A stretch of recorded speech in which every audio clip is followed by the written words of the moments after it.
আমি আওয়ামী লীগ ফিরে আসার কোনো সম্ভাবনা দেখতে পাচ্ছি না।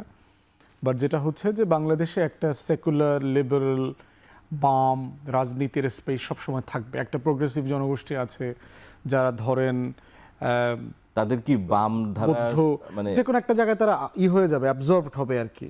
বাট একটা বাম প্রগতিশীল একটা স্পেস তো দেশের পলিটিক্সে কোনো না কোনো ফর্মে থাকবে আর কি। তো কিন্তু সেটা বামের তো একটা জায়গা আছে, কিন্তু মানে এই মধ্য ডানপন্থী বা মধ্য বামপন্থী এদের জায়গাটা তো আসলে বাম ধারণ করে না। না, বাম ধরবেন, বাম ধরেন তো সে তো আরো লিবারালাইজ হতে পারে। জামাত বদলে গেছে না, আজ থেকে 10-20 বছরের আগে জামাতের যে পলিটিক্যাল ল্যাঙ্গুয়েজ সেখান থেকে সে অনেক সরে আসছে না।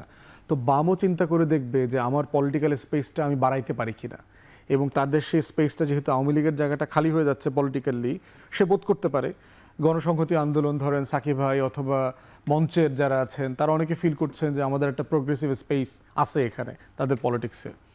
আমি নীতিগতভাবে মনে করি না যে আওয়ামী লীগ ফিরে আসতেছে, কিন্তু উনি যে কনটেক্সটে বলেছেন 71-এর কনটেক্সটে যে একটা আর একটা সিনথেসিস, একজন আরেকজনকে বাঁচায় রাখে, এই পলিটিক্সটা যেটা ক্রমধারা মোতাবেক এসছে আর কি। কিন্তু আমার কাছে মনে হচ্ছে এটা গণ অভ্যুত্থান, এটা একটা রেজলিউশন করে দিয়েছে।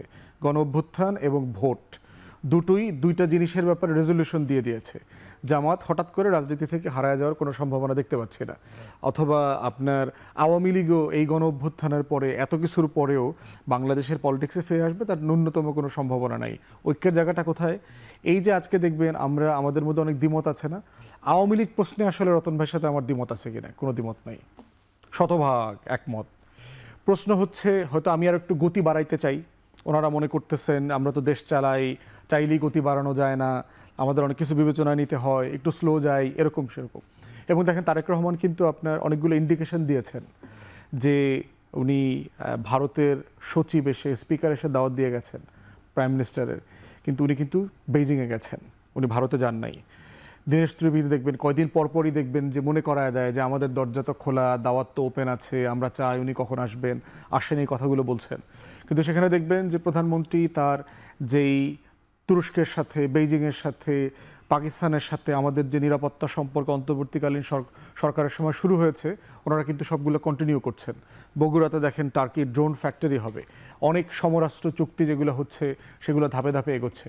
তাই আমরা বোধ করতেছি যে তারেক রহমানের পক্ষ থেকে যে নীতিগতভাবে হয়তো উনি সরে যান নাই, কিন্তু আমরা চাচ্ছি কাজের ব্যাপারে যে আরও স্পিডি অ্যাকশন চাচ্ছি, আরও ডিসাইসিভ অ্যাকশন চাচ্ছি, সেই জায়গাগুলোতে যথেষ্ট ঘাটতি আমরা দেখতে পাচ্ছি। যেমন সরকারের বিচার প্রক্রিয়া নিয়ে আপনাদের অভিযোগ আছে, এবং ক্ষেত্র বিশেষে কোথাও কোথাও আওয়ামী নেগোসিয়েশন করে স্থানীয় রাজনীতিতে আওয়ামী যারা আছেন তাদের পুনর্বাসনের চেষ্টা করেছেন কোনো নেতা, এবং এই সামনে স্থানীয় সরকার নির্বাচনে যেহেতু নির্দলীয় সরকার নির্বাচন হবে, অনেক আগাম অভিযোগ আসছে যে এইখানে তাদের একটা পুনর্বাসনের জায়গা হতে পারে।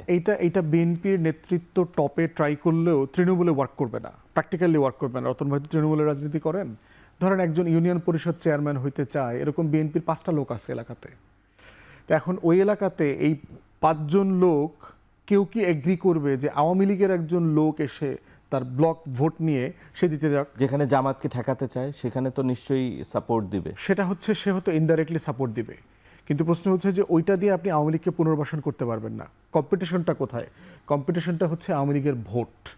আপনি দেখবেন ভোট নিয়ে কিন্তু আমরা জাতীয় নির্বাচনেও দেখেছি দুটো ডিফারেন্ট জায়গা। কিন্তু আওয়ামী লীগের ভোট ব্যাংক, ওই পিজাটা আমি চাই, ওই কেকের স্লাইসটা চাই, কিন্তু ওর নেতাকে চাই না। ওর নেতা নির্বাচিত হবে সেটা আমি চাই না।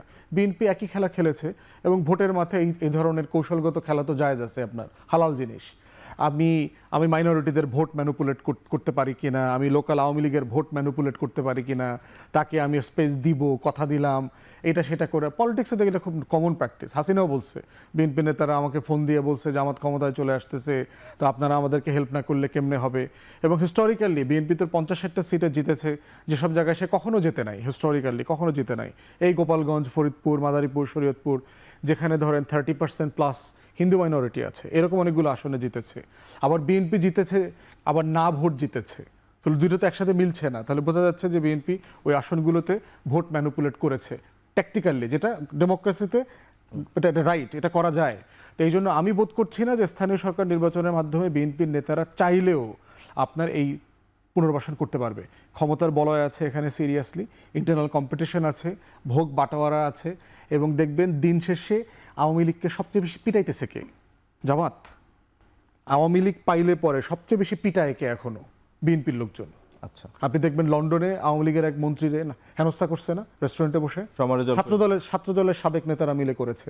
আওয়ামী লীগের অফিস ভাঙা বলেন, পোড়ানো বলেন, ছাত্রদলের সভাপতির বক্তব্য আছে না, আমরা এতগুলো অফিস পোড়ায় দিচ্ছি, এটা করছি সেটা করছি। এখনো আওয়ামী লীগকে তৃণমূলে সবচেয়ে বেশি আপনার চ্যালেঞ্জ করার জায়গাতে বিএনপি অনেক দূর এগিয়ে আছে। ধন্যবাদ। ধারে কাছে কেউ নাই। ধন্যবাদ জনাব ফুয়াদ।